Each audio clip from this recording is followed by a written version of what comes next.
Coming up to wake you up now from all those talks. You may have seen on the main stage this morning in the Dome, a little segment there was animated and it introduced some of the young voices of Rotary and the innovation that we're seeing now in Rotary come through. One of those we are lucky to have here today, Manuela Cordoba. Welcome to the stage. She's going to tell us about an amazing little project that she's been working on, which was showcased in that, but we didn't get to learn too much. So I'm just going to play this quick video and then she's going to chat to us.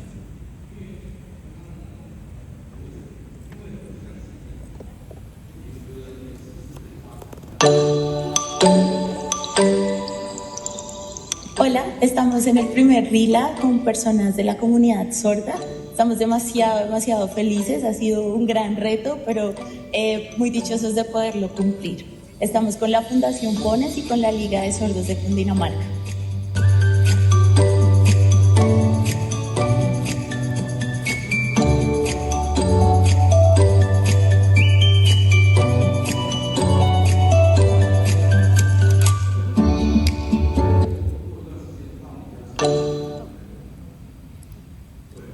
Hola, ni hao. Hello, my name is Manuela. So I would like to begin by asking you, dear audience, what do inclusion, peace building, and climate action have in common?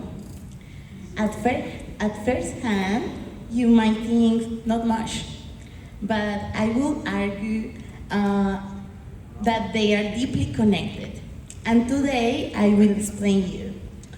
Through Rotary Enseñas, I had the opportunity to work with deaf young people and deaf entrepreneurs in Colombia. Very quickly, I realized something important. The biggest barrier was not a lack of talent, leaderships, or ideas. The biggest barrier was that many spaces were never designed for them to lead in the first place. And that changed my way I understand inclusion. Because inclusion is not inviting people into a conversation after decisions have already been made. Inclusion means building conversations together from the beginning. Through that experience, I learned something that has stayed with me ever since.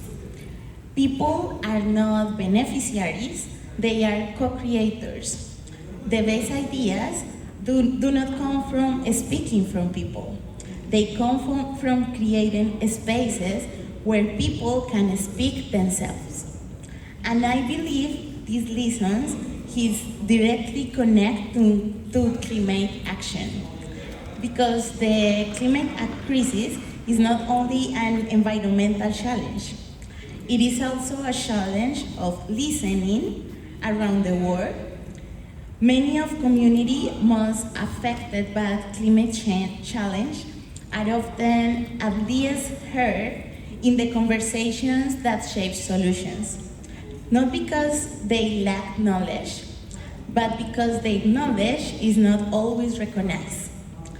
What I learned through Rotary Enseñas, Rotary in Sign Language, is that the issue is often not the absence of ideas, it's the absence of recognition. That is why co-creation matters. When we include people only at the end, solutions remain incomplete. But when we build with them from the beginning, we create a stronger and more sustainable solutions. This is especially important for young people in the audience because sometimes youth are invited to participate in conversations about climate change. But participation is not the same as leadership. The challenges we face today are too complex for any single group to solve alone.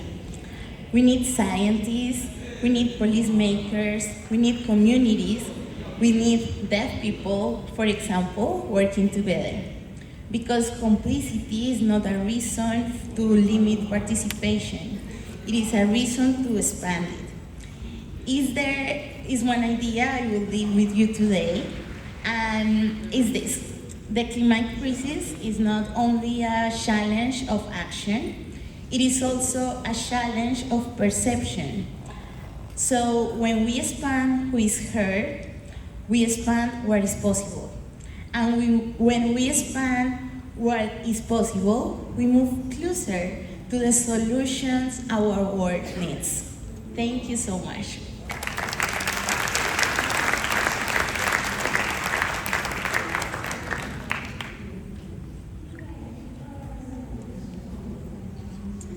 Okay, so we started this afternoon with Barry Rassin talking about his island home, describing something he loves, and describing what it feels like to watch it change. And I want to go back there just a moment again, because we're different from when we started this session. We've seen what it means to hold two truths at once, the vase and the faces that you saw.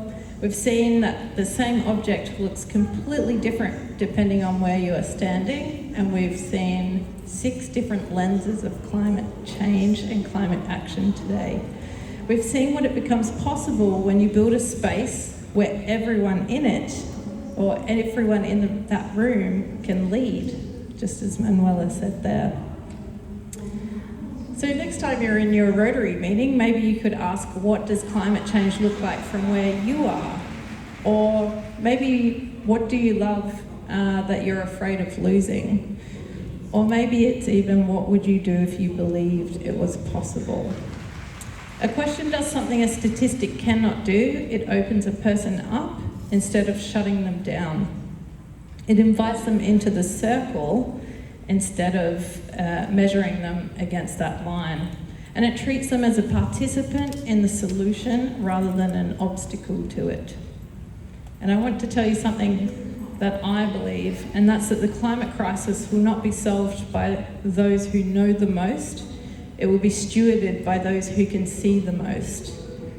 So with that, I'm going to leave you thinking. We don't really have time for Q&A, but we do want to end with Niraj coming up here, please. Niraj.